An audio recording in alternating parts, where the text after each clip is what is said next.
orgânicos. Nessa videoaula nós vamos falar sobre a definição, estrutura e nomenclatura, aplicação e propriedades dos tióis e dos sulfetos orgânicos. Assim surge o questionamento: o que é um tiol? De uma forma bem resumida, os tióis eles são compostos que possuem o enxofre. Eles são análogos de oxigênio. Por que isso acontece? Quando nós analisamos a tabela periódica, o oxigênio ele está logo abaixo, o enxofre está logo abaixo do oxigênio. Ou seja, eles compartilham da mesma família e, consequentemente, da mesma quantidade de elétrons na camada de valência. Isso faz com que muitos compostos que possuem o oxigênio possuam também análogos de enxofre. Esses análogos de enxofre são denominados de tióis, os antigos mercaptanos, mas que em 1965 esse termo caiu em desuso. Agora eu trouxe aqui para vocês essas duas estruturas, o etanol e o etanol. É perceptível a semelhança entre esses dois pontos, sendo a diferença o oxigênio no etanol e o enxofre no etanol. Agora eu vou falar com vocês sobre a nomenclatura do composto. Como vimos no ponto anterior, os tióis eles são bem semelhantes aos átomos, mudando apenas o átomo de oxigênio por um enxofre. Devido a essa semelhança, o nome do meu alcano ele vai permanecer e eu vou acrescentar o sufixo tiol. Quando eu for nomear um tiol, eu vou procurar o menor número possível ao carbono ligado ao grupo SH. No primeiro caso, nós temos o metanotiol, no segundo caso, o etanotiol. Mas aqui eu tenho que me atentar ao nome. Se eu nomear esse composto da esquerda para a direita, o grupo SH estará ligado ao segundo carbono. Mas se eu nomear da direita para a esquerda, estará ligado ao primeiro carbono. Então eu vou seguir o que tenha o menor número ao carbono ligado ao SH. Pelo fato de ser o primeiro carbono, não há necessidade de colocar esse número. Então nós temos aqui o etanol. Já no terceiro caso, eu vou seguir da direita para a esquerda, sendo que o meu grupo SH estará ligado no segundo carbono. Por isso que eu coloco aqui esse número 2 para simbolizar a presença ali do enxofre, o butanotiol. Mas nós temos que nos atentar às situações quando o grupo SH não for o principal ali na cadeia. Isso acontece quando eu vou ter, por exemplo, a presença da hidroxila, de um aldeído, de um ácido carboxílico. Então, quando eu for nomear essa cadeia, eu vou dar prioridade a esses outros grupos funcionais. Devido a isso, o SH, o tiol, ele vai virar um substituinte e vai ser nomeado por mercato ou sulfamida. Aqui eu trouxe para vocês o exemplo do 2 mercato etanol. Dos tióis. Gente, a principal característica dos tióis é o forte cheiro dele, o motor. Isso acontece porque nós temos ali o enxofre. O enxofre, ele possui uma afinidade muito grande com os nossos receptores olfativos. Isso faz com que a gente consiga identificar minúsculas partículas dispersas no ar. Devido a essa característica, o etanol é adicionado ao gás natural, o gás de cozinha, para que quando haja um vazamento de gás, a gente consiga identificar de uma forma rápida. Gente, nem todo tiol tem um cheiro ruim. Por exemplo, cadeias longas faz com que esse odor ele diminua devido à menor volatilidade e menor contribuição do enxofre. Um exemplo disso é o 2-mercaptometilfurano, um dos principais compostos responsáveis pelo cheiro do café, um aroma que muitas pessoas acham agradável. Esse segundo caso, o pentaomercaptotiol, ele é utilizado para dar aquele cheiro artificial em alguns sucos de caixinhas. Os tióis eles são utilizados na síntese de fármacos como captopril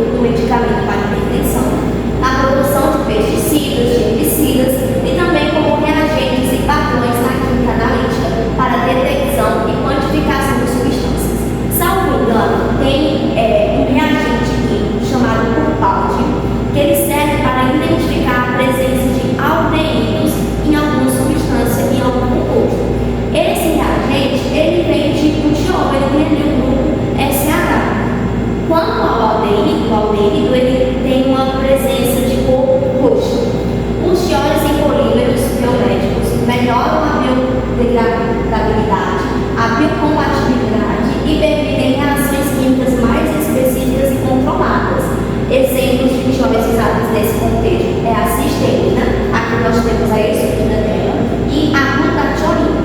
E aqui, né, o nosso grupo HSCH. Os tióis, eles são usados na formação e modificações de polímeros, especialmente em hidrogéis que imitam tecidos naturais, por isso são aplicados na liberação de fármacos, engenharia de tecidos, cicatrização, além de atuarem como adesivos biomédicos e agentes hemostáticos. Os tióis são utilizados como aditivos alimentares para melhorar o sabor, aroma e conservação de alimentos, como a cerveja, o vinho, queijo e pão, além de atuarem como antioxidantes, ajudando a evitar a oxidação. Nesse primeiro caso, nós temos o 3-mecanohexanol. Esse composto é utilizado principalmente em vinho para manter aquele aroma, aquele cheiro e também aquele sabor, porque o nosso olfato, né, possui uma ligação com o nosso paladar. Esse outro composto, o 4-metil-2-pentanona, ele é utilizado especificamente, tanto em vinhos também, mas principalmente em caixinhas de suco de maracujá. Os tióis, eles são ligeiramente polares, contudo menos polares que os álcools. A ligação SH é menos polar do que a ligação OH, pois o enxofre é menos eletronegativo que o oxigênio. A ligação SH nos tióis é menos polar que a OH nos álcools, o que impede a formação significativa de ligações de hidrogênio. Por isso que os tióis, eles têm pontos de ebulição menor que os dos álcools. Por exemplo, enquanto o etanol é um gás, o metanol é um líquido. Mesmo assim, os tióis são mais ácidos que os álcools, porque a ligação do SH é mais fraca. Então, eu vou ter ali a maior liberação, né, de próton, H+. Diferentemente dos álcools, ao oxidar a forma compostos carbonílicos, os tióis, eles sofrem oxidação apenas no enxofre, originando ácidos sulfênicos, sulfínicos e sulfónicos, conforme a quantidade de oxigênios ligada ao enxofre. Ou seja, o enxofre, né, ele abrange a necropteia, ele expande. Isso faz com que ele tenha ali mais oxidações, formando esses ácidos aqui que eu destaquei para vocês. Ainda nas principais polaridades, nós vamos falar sobre a densidade. A densidade de um tiol, ela vai variar de acordo com o tamanho da cadeia de carbono ligada ao grupo funcional. Ou seja, à medida que a cadeia carbônica cresce, a densidade tende a aumentar, mas de maneira geral, eles são menos densos que a água. Solubilidade em água. Os tióis, eles são polares, mas menos polares que os álcools. Por isso, tem menor solubilidade em água. Isso ocorre porque o enxofre é menos eletronegativo que o oxigênio, tornando a ligação SH menos polar e incapaz de formar ligação de hidrogênio forte com a água. No álcool, a gente tem o OH, né? O oxigênio forma ali a ponte de hidrogênio com a água, mas no caso do tiol, nós vamos ter o grupo funcional SH. Por fim, o estado físico. O estado físico dos tióis em temperatura ambiente depende quase inteiramente do comprimento da cadeia de carbono. Foi como nós falamos, tem uma relação, né, com a densidade. Menor cadeia tende a ser um gás e maior cadeia tende a ser um líquido. Por exemplo, o metanol é um gás a temperatura ambiente, o etanol ele é um líquido volátil, quase gasoso, e o propanol ele é um líquido. Por fim, a minha parte encerra-se aqui e a Silvia vai abordar os sulfetos orgânicos. Agora eu vou apresentar para vocês os sulfetos orgânicos, fazendo essa diferenciação dos sulfetos orgânicos para os sulfetos inorgânicos, pois isso vai acabar contestando em relação às propriedades desses grupos funcionais. Também conhecidos como tioéteres, eles são compostos organosulfurados com a fórmula geral RSL, e a gente sabe que esse R faz relação à radical, ou seja, um grupo que estará ligado a esse átomo de enxofre e do outro lado da mesma forma. E quando a gente trata de composto organosulfurado,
Já no sulfeto, a gente teria carbono, fazendo ligação simples com um átomo de enxofre ligado a outro átomo de carbono. E agora a gente vai falar sobre a valência e as suas consequências. A gente sabe que a valência ela trata da camada mais externa dos átomos, porque ela vai influenciar muito em relação às propriedades que esses átomos, esses elementos vão estar tendo quando eles estiverem fazendo ligações, formando moléculas assim dessa forma.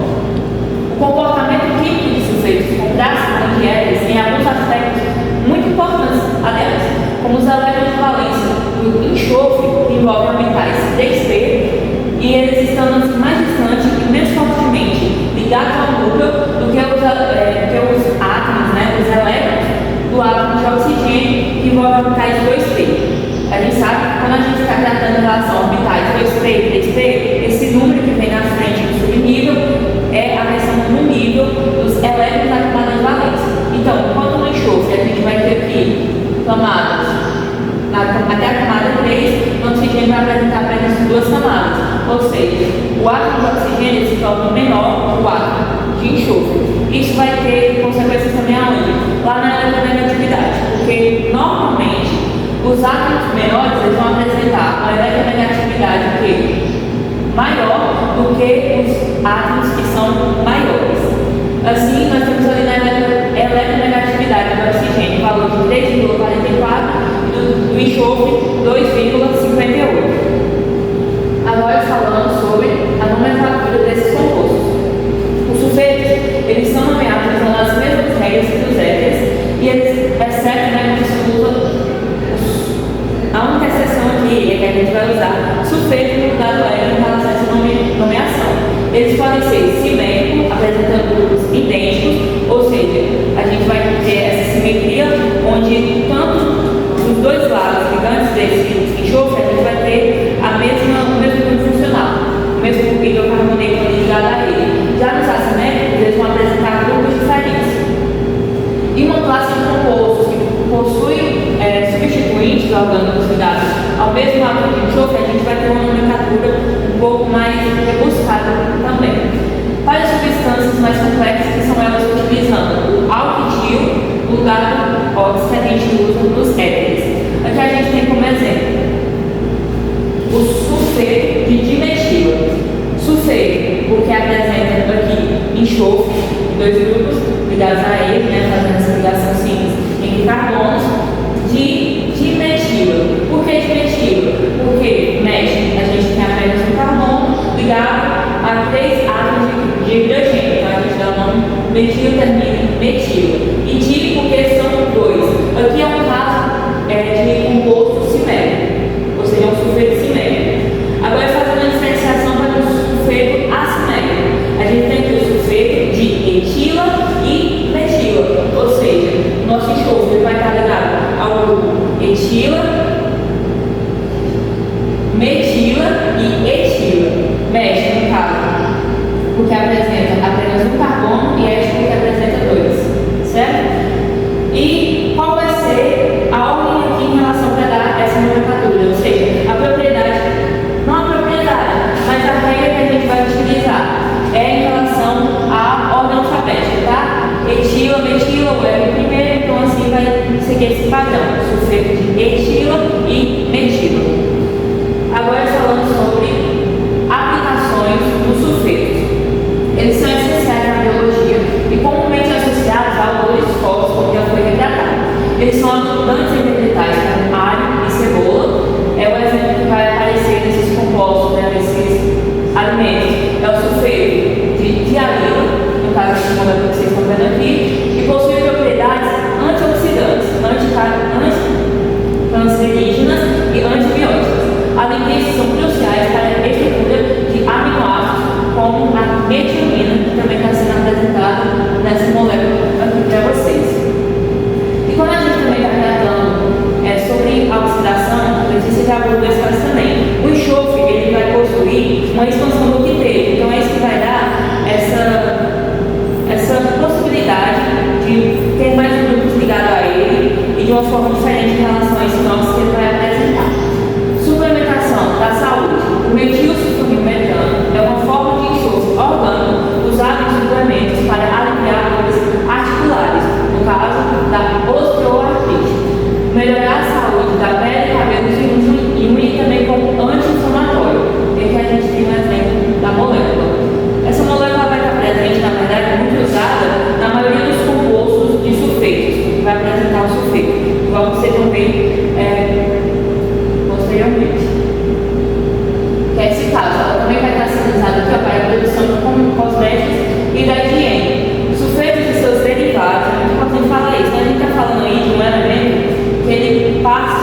muitas ligações, ele passa por muitas transformações. Então, os seus derivados, como sulfatos, embora quimicamente diferentes, eles são sempre citados em produtos sulfurados, eles que apresentam o sulfeto, em shampoos, cremes e produtos de limpeza para ajudar na remoção de óleos da pele e cabelo. E aqui a gente tem novamente a molécula do metil, sulfonil, metano. Isso a gente vai ter essa diferenciação em relação à solubilidade também vem por causa da polaridade, ou seja, é um elemento levemente polar. Então, por isso que ele vai ajudar nessa remoção de sujeiras e, obviamente, isso vai depender daquelas classificações, do tamanho daquela cadeia e também a sua massa. Outra característica dos sulfetos: muitos sulfetos orgânicos possuem odores fortes, desagradáveis e penetrantes, frequentemente associados a cheiros de alho, cebola ou algo que tenha um cheiro podre. A volatilidade e pontos de ebulição: geralmente possuem pontos de ebulição menores do que os álcools.